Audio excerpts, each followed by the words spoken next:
L'heure est grave. Serge Petit-Demange, bonjour. Bonjour Monsieur Chaumont. Je pense que vous avez un message important à apporter aux différents corps de l'armée ainsi qu'aux forces de l'ordre. Oui, c'est exact. Je tiens à lancer un appel en direction de l'armée et des forces de l'ordre. Très bien, nous vous écoutons. Officiers généraux, amiraux, officiers supérieurs, officiers subalternes, officiers mariniers, sous-officiers de tout grade des armées de terre, de mer, de l'air, de la Légion étrangère, de la Gendarmerie nationale, de la Police nationale, de la Police municipale, des douanes. Renaissance de la République française s'adresse solennellement à vous. L'heure est alarmante. Il n'est pas vous manquer de respect pour ce qu'un citoyen veut vous dire, pour ce que vous allez entendre. Loin s'en faut. Dans la grande et noble tradition de l'armée, avec un A majuscule, il est inconcevable de ne pas respecter le pouvoir politique civil, je nomme le pouvoir exécutif, sous lequel la Constitution de la Ve République vous place hiérarchiquement. Il est impensable, pour un Français portant l'uniforme avec fierté et honneur, de ne pas obéir. Il est impensable de désobéir à son chef constitutionnel. Pourtant, le 5 décembre 2016, un événement catastrophique, excessivement menaçant, une traîtrise, est venu dévaster l'harmonie démocratique.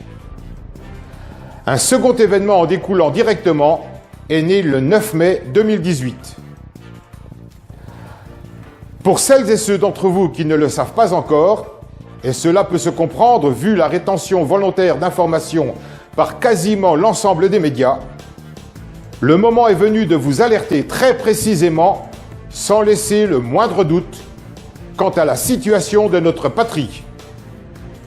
Ce que je vais vous dire est vérifiable sur le site officiel www.legifrance.gouv.fr.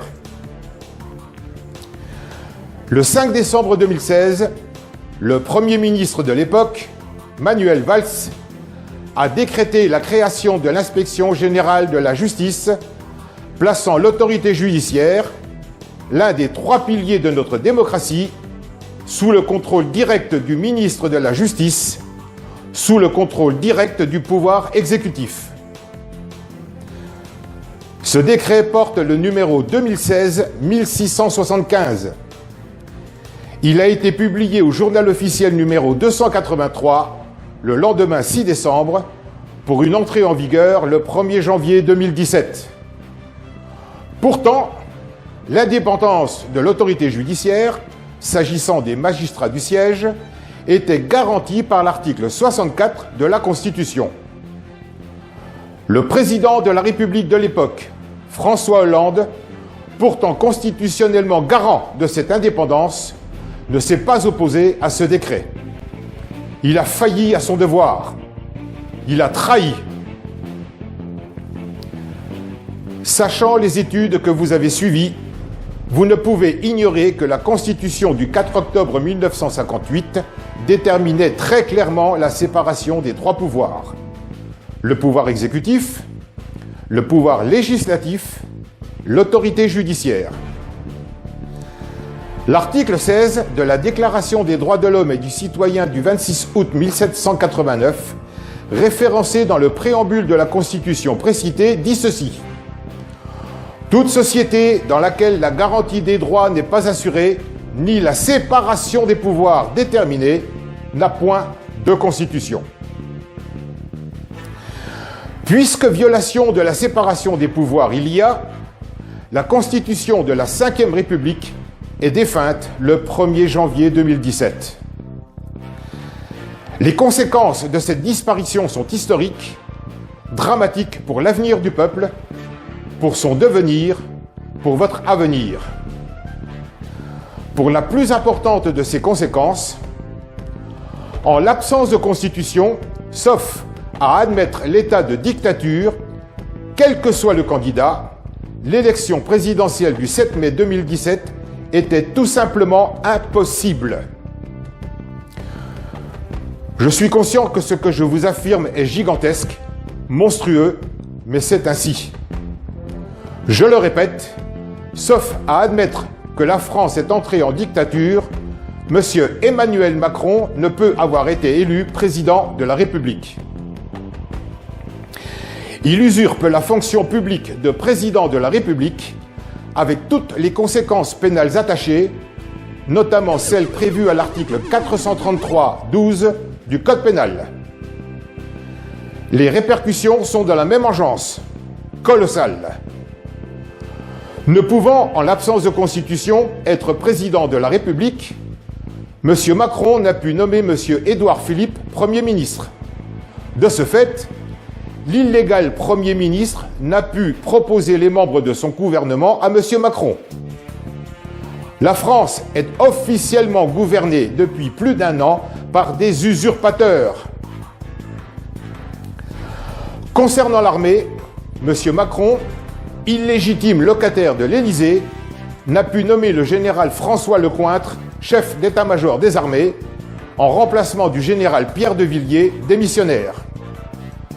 De fait, vous, dont le rôle primordial est d'assurer la protection de la nation et des citoyens contre les agressions extérieures et intérieures, vous n'avez actuellement pas de chef suprême, pas plus que vous n'avez de Premier ministre, ministre de l'Intérieur, de la Défense, des Finances, pas plus que vous n'avez de chef d'état-major des armées.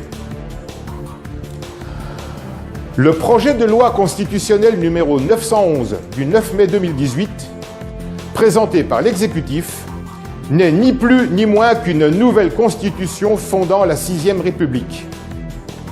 Mais pourquoi l'usurpateur de l'Élysée et celui de Matignon, leurs complices du gouvernement associé, parlent de loi constitutionnelle? Eh bien, tout simplement parce qu'une loi est votée par le Parlement, pas par consultation du peuple, pas par référendum. On ne peut modifier une chose que si celle-ci existe. L'illégitime exécutif actuel, avec la complicité active de l'Assemblée nationale, où il est majoritaire, réitère le même coup de Jarnac, la même trahison envers le peuple que celle commise par Nicolas Sarkozy en 2007, avec l'après-référendum de 2005 et le traité de Lisbonne. Cette prise de conscience effectuée, les faits dénoncés vérifiables et vérifiés, en vertu de l'article 433-12 du Code pénal, le peuple de France attend de vous, forces de l'ordre, que vous procédiez à l'arrestation de M. Emmanuel Macron et au placement en résidence surveillée des membres du gouvernement. En aucun cas, votre intervention salutaire ne peut être considérée comme un coup d'État, puisque le pouvoir exécutif est illégitime.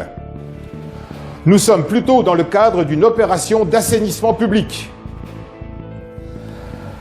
Conformément à l'article 7 de la Constitution, avant sa disparition, M. Gérard Larcher, président du Sénat avant l'entrée en vigueur du décret Félon, déjà officiellement sollicité le 29 mars 2018 par une délégation de Renaissance de la République française qui s'est déplacée au Sénat, devra assurer l'intérim.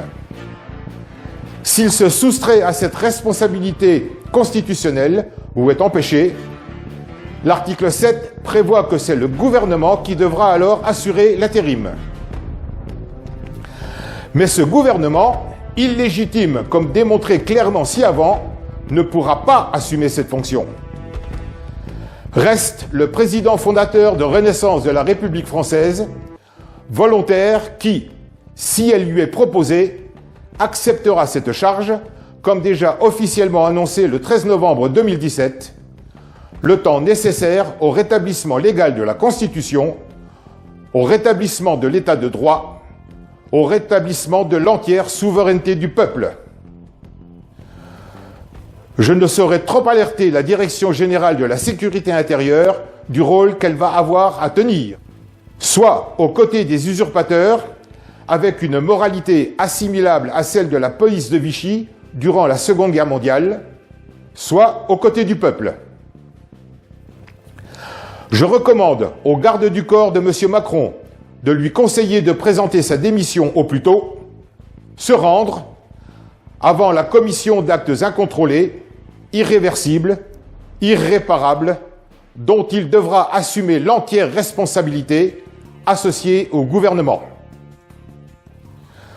Soldats, marins, aviateurs, légionnaires, gendarmes, policiers, douaniers, la nation a besoin de vous. Elle vous appelle. Elle compte sur vous. Elle a confiance. Vive la France!